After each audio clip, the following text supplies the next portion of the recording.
I know that sounds laughable and obvious, but it's not. For example, most staff advisors on education for members of Congress have no particular expertise in that field, or for that matter, any knowledge concerning the major players' invested interests in education.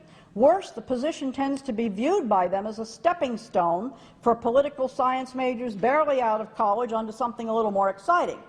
Many such staffers are the sons and daughters of important somebodies in government and are not exactly what you'd call quick studies.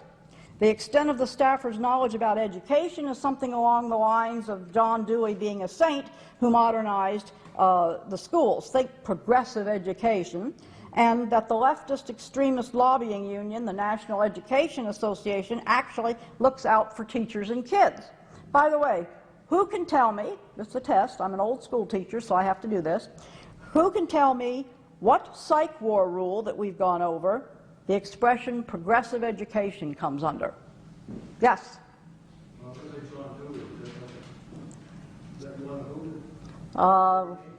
What is progressive education? What expression does that, what is that? It's a slogan. Remember? Slogans. And so that helps them. By the way, let's see, most experienced and talented persons should hold these positions on staff research advisory positions. We should be paying them big bucks, even if it's a low-profile position, because that tells them that it's valued even though it's low profile. Our adversaries, our opponents, have always known this, and that's why they have held the advantage. They pay their staff advisors big bucks. Those skilled in war bring the opponent to the field at battle. They do not allow themselves to be taken or drawn there. Why do we always wind up debating issues on our adversary's turf? When we go to meetings, it's at a time and place of the opposition's choosing. For example, when we debate in a public forum, it's frequently the big three TV networks that get us there. And then guess whose agenda gets the positive coverage? The media hype, of course, is the bait, and we take it. What would happen, for example, if we invited our enviro extremists and smart growth adversaries to debate our side right here today on this turf? They'd just blow us off. Disrupt the opponent's alliances using deceptive operations. Be seen in the west and march out of the east, lure your enemy to the north and strike in the south. Drive the opposition leaders crazy, and he repeats it again. Bewilder them so that their constituencies disperse in confusion. We've already talked about how the counterculture left drives us crazy with its double standards and hypocrisy. What we haven't discussed is the element of surprise, luring one's enemy to the north and striking in the south. This means using that element of surprise, for example, by appearing to capitulate on some issues when really buying time to snatch a bigger prize. School privatization schemes like charter schools and vouchers, for example, will in the long run inject additional federal dollars into the school systems, along with the leftist strings that no doubt will be attached. But while we're taking this bait, more red tape and bureaucratic nonsense is piled on to the process of launching a private school, thus driving up the prices. In other words, the left throws us a bone to deflect attention from what they're really up to. Numbers alone confer little advantage.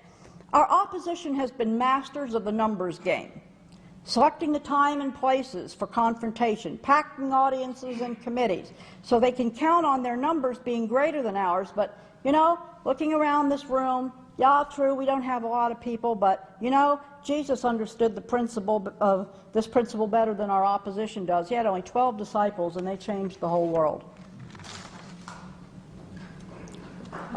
Avoid the opposition when his spirit is keen, and attack him when it's sluggish. This is control of the morale factor. Why do you suppose most school-related meetings are held in the evenings? And it's probably true of the smart growth and all of the others too. True, most people work during the day, but hey, so do the provocateurs. Remember, provocateurs know you'll be more sluggish in the evenings. So rest up.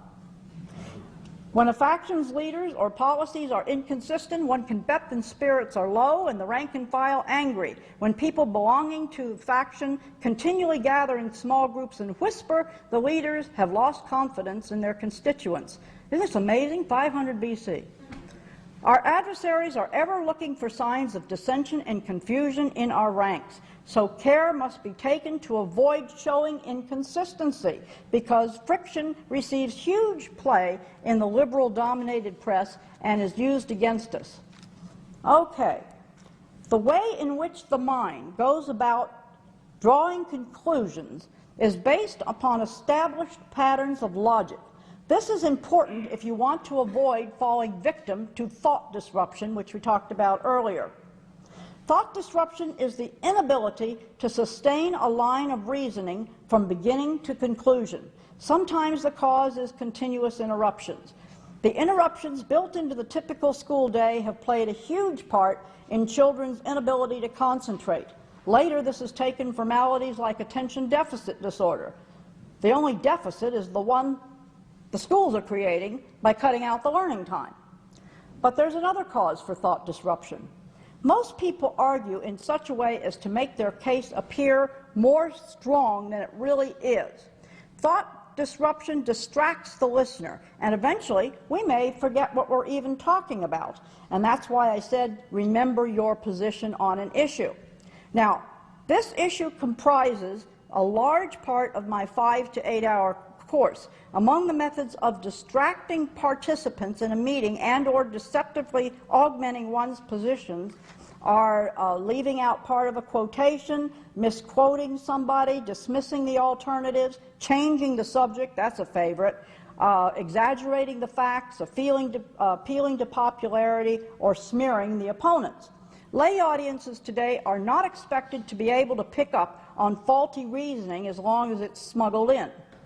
A fallacy of logic is a deceptive maneuver intended to bolster an argument. There are, of course, many fallacies, and the ones I focus on in my seminars are the ones parents and other citizens are most likely to encounter on a rigged task force or some kind of committee. And these are some of them that you will see. I'm not going to go into each one because we don't have time, but that's the kind of thing that I focus on in the longer. It's in my manual in the back, and I do say quite a bit on it there. But you need to keep in mind that this is the way they bolster an argument many times. I'll give you a chance to look at that for just a second.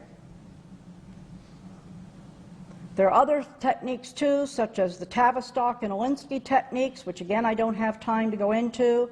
Then there's the dead giveaway phrases that should signal you that you're dealing with a professional.